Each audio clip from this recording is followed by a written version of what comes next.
Today we are diving into one of the foundational pillars of financial compliance, Know Your Customers or KYC.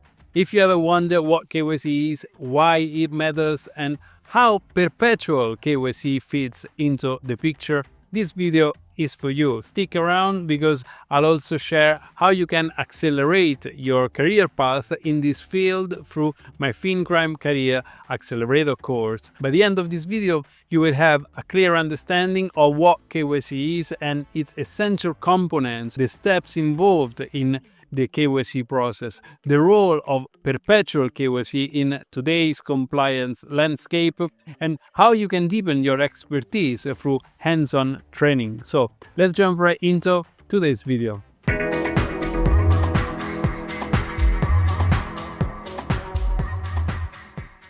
KYC, as probably you know, stands for Know Your Customer. At its core is the process financial institutions use to verify the identity of their customers and assess their potential risks. This isn't just about ticking regulatory boxes, it's about protecting the financial system from fraud, money laundering, and terrorist financing. Why it's so crucial? Let's consider a relatable example. Imagine you are hiring a babysitter. You would want to know the background, references, and whether they've been a trustworthy person in the past, right? Similarly, financial institutions and other regulated organizations in the financial services sector need to know who they're dealing with to avoid risk that could harm their operation and reputation, and also all the customers of the bank and the customers that are somehow connected in the financial sector. So beyond that, KYC plays a vital role in protecting the broader financial network. It acts as a critical entry point where criminals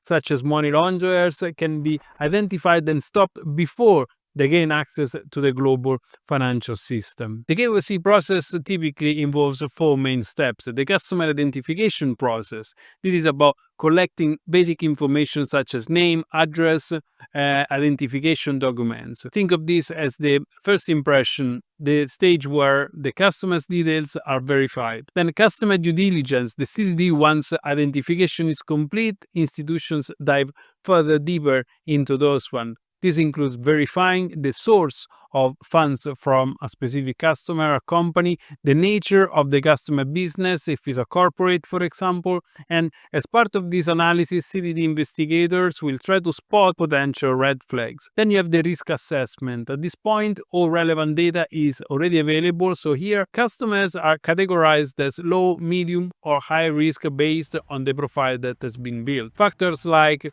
the geography, the industry where they operate, transaction patterns, or expected transaction volumes play a key role to assign the correct risk score. I already created a full video dedicated to the risk assessment of customers and the process of risk scoring clients. So if you missed it, you will find the link somewhere up here. Ongoing monitoring. KYC doesn't end after the onboarding part. In fact, regular reviews ensure that the changes in a customer's profile or the behavior of the customer are identified and addressed promptly.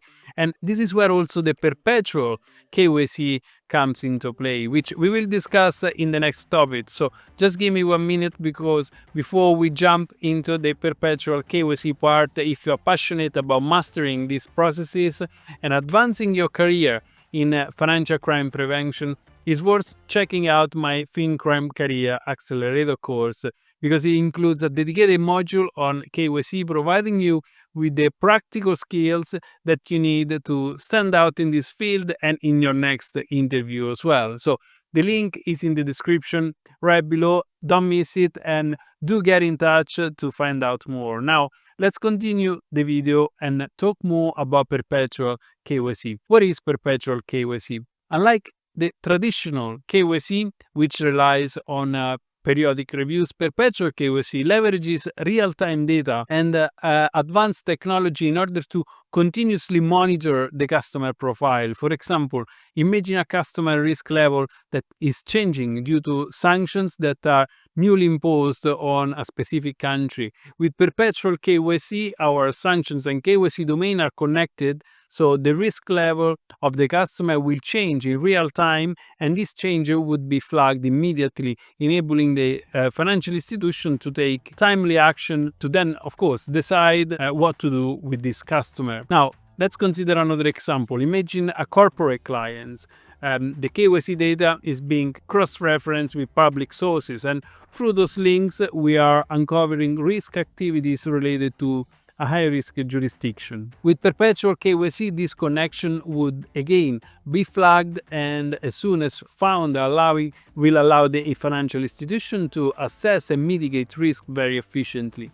As we can see, the Perpetual KYC approach not only enhances the compliance side, but also saves time and resources because of the automation that is behind that. So this dynamic approach reduces the risk of overlooking critical changes and at the same time ensure compliance is always up to date. Okay, we talked about what KYC is, the steps involved, and what Perpetual KYC entails. Let's now go through a deeper challenge in KYC, like handling complex ownership structures. For professionals in the industry, verifying beneficial ownership can be one of the toughest parts of the KYC process. Imagine a scenario where a corporate client's ownership structure spans multiple jurisdictions, some of which are known for their maybe not so much clear financial transparency. And this is where expertise in assessing and interpreting public sources such as company registries, regulatory filing, and financial reports becomes extremely important and invaluable, I would say. For example, you might uncover a share company's connection to high-risk jurisdictions by analyzing patterns in their financial transactions or through open-source intelligence tools. The difficulty lies in piecing together this information to build a comprehensive risk profile. Here, the process of Perpetual KYC that we just covered earlier really becomes a game changer. It enables institutions to continuously monitor and update this web of information, ensuring that any changes such as new directors or ownership transfers are flagged immediately. By mastering these nuanced elements, professionals can not only safeguard their organization but also contribute to a more secure financial network. And with evolving regulations in the AML and financial crime space and the emphasis on beneficial ownership transparency, staying ahead in KYC practices is more important than ever. To recap, KYC is a multi-step process designed to verify customer identities and mitigate risks. Also, remember that when the integration of Perpetual KYC processes is in place, institutions can stay one step ahead, ensuring compliance and protecting their reputations. If you are interested in taking your expertise further, don't forget to explore the FinCrime Career Accelerator course. The link is right below. It's a practical and career-focused way to deepen your knowledge in financial crime prevention and compliance. If you found this video helpful, press the like button and remember to subscribe to my channel for more insights into regulatory compliance and financial crime prevention. And that's all for now. Thank you for watching, and until next time, see you soon.